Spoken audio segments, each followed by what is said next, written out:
Salmo 48, do verso 12 até o 14, a gente lê: Percorram Sião, contornando-a, contem as suas torres, observem bem as suas muralhas, examinem as suas cidadelas, para que vocês falem à próxima geração que este Deus é o nosso Deus para todo sempre, ele será o nosso guia até o fim.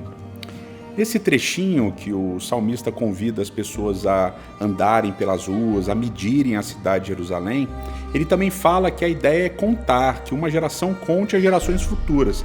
Então ele mistura a observação atual, presente de Jerusalém, com a ideia de que isso passe para as próximas gerações. E a gente sabe justamente que Jerusalém, que Sião, foi destruída algumas vezes, mas a ideia de que houvesse testemunho do que aquela cidade tinha sido e que esse testemunho continuasse falando sobre Deus. E esse testemunho que vai se perpetuando de geração em geração, quer a cidade esteja construída, quer a cidade não esteja construída, ou seja, esteja destruída, nos lembra um pouco Deuteronômio, capítulo 28, 29 e 30.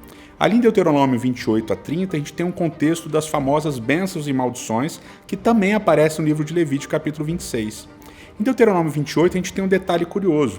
Depois das bênçãos, vem as maldições são muito numerosas, mas no final das maldições, falando sobre a cidade destruída, falando sobre o exílio, falando sobre o povo espalhado, ele começa a falar da ideia de uma aliança que vai continuar.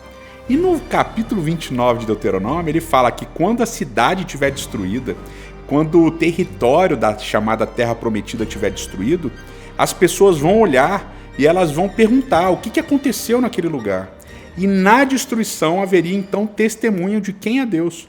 Portanto, o Salmo 48 ele aponta para a gente essa realidade de Deuteronômio, que é única, uma realidade de que quer a cidade esteja plena, poderosa, potente, isso testemunha de Deus. Mas quer também a cidade esteja destruída, em ruínas, isso também vai continuar sendo testemunho de Deus. E aí o capítulo 29, verso 29 de Deuteronômio, tem aquela frase maravilhosa, usada por muitas pessoas de maneira equivocada. A frase é: as coisas ocultas ou as coisas misteriosas, as coisas escondidas pertencem a Deus.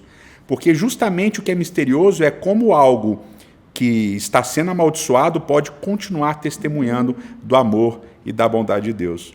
Então aqui a gente tem essa ideia de que essa cidade vai servir de testemunha sempre.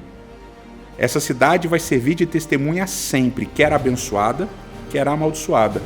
Porque a ideia é de que não é a cidade o centro é Deus e a sua presença.